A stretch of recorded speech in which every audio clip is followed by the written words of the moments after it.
वाईट बॉल 6 मध्ये 22 ची गरज आहे.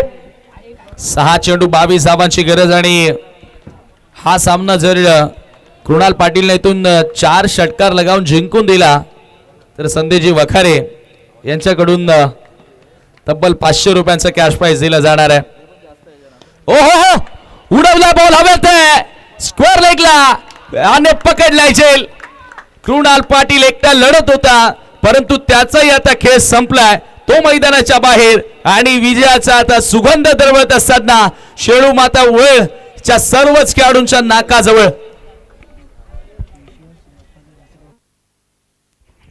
सन्माननीय विश्वास वखारे यांच्याकडून बेस्ट फिल्डरसाठी देखील या स्पर्धेमध्ये ट्रॉफी आपल्याला स्पॉन्सर्ड करण्यात आलेली आहे. त्यांचंही आम्ही विशेष आभार व्यक्त करू. चांगला झेल पकडला आणि कृणाल पाटील त्या ठिकाणी आउट होतोय. आता बॉल इथून शिल्लक असतील 5-22 धावांची गरज आहे. कृणालनं एकतर्फी लढत दिली. या ठिकाणी आपण पाहिलं तर 3 सिक्सर त्याच्या बॅटमधून आपल्याला बघायला मिळाले होते परंतु टार्गेट भरपूर मोठं होतं. ती चर्चा सुरू झाली होती विजय की ज्या वेळेला 50च्या वर धावा झाल्या अशा वेळेमध्ये आणि या परिस्थितीमध्ये 50च्या वर धावा चेस करणं तेवढंही सोपं नाहीये.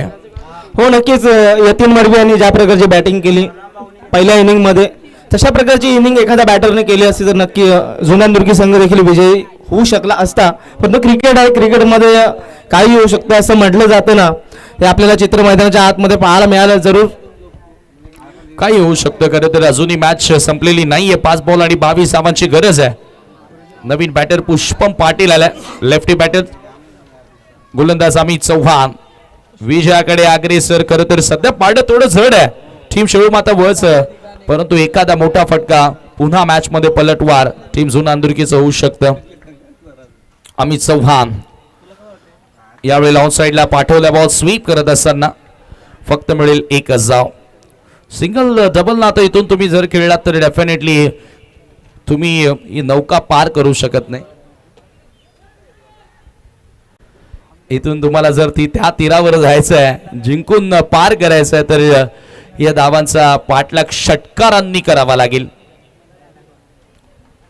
येणारे बॉल शिल्लक असतील 4 धावा करायच्या 21 33 धावा धावफलकावरती 4 बॉल आणि 21 धावांची गरज आहे. हर्षल पाटील त्यानं कालच्या दिवसामध्ये चांगला खेळ साकारलाय परंतु यावेळेला डॉट आणि आता येणारे 3 बॉल 21 धावांची गरज म्हणजे आता हळूहळू हळूहळू विजयाकडे अग्रेसर होताना शेळू माता वळ संघ नवसाला पावणारी हाकेला धावणारी संकटात उभी राहणारी आई शेळू माता आणि तिच्या चरणी दर्शन घेऊन आज शेळू माता वळ संघ उतरला मैदानाच्या आतमध्ये आणि आज त्या खेळाडूंनी त्या संघाने विजयाचा झेंडा जरूर आता या चॅलेंज क्रीडांगणावरती लावण्याची तयारी दाखवली आहे.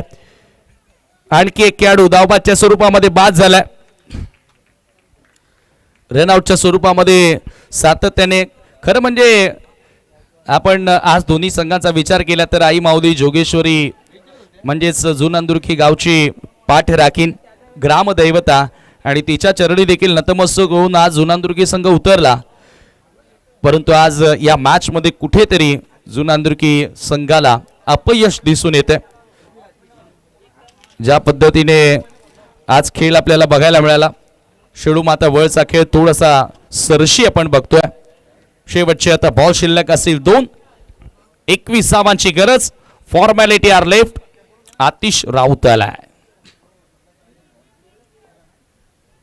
काहीच क्षणात आपण प्राइज सेरेमनीला देखील सुरुवात करणार आहोत परंतु फायनल जिंकणार कोण हा प्रश्न आणि आता जवळजवळ त्या प्रश्नाचं उत्तर प्रेक्षकांना मिळालंय. जुनानदुर्गीचे पाठीराखे हळूहळू घरच्या दिशेने निघालेत कारण त्यांना कळून चुकलंय की हा सामना जिंकलेला जवळजवळ जिंकलेला तो शेळू माता वळ संघानं. शेवटचा 1 बॉल 21 धावांची गरज आणि हा बॉल षटकार जरूर आलाय परंतु या स्पर्धेवरती नाव कोरलंय शेळू मातेचा आशीर्वाद घेऊन आलेला संघ शेळू माता वल. Many many congratulations. जय बजरंग भिनार. चषकाचा विजेता संघ. अभिनंदन आतिश बांबरे, अभिनंदन Kaushal Patil, Pratik Bhoir and all team. सर्वांचं खूप खूप अभिनंदन and hard luck team Jogeshwari sports जुनानदुर्गी.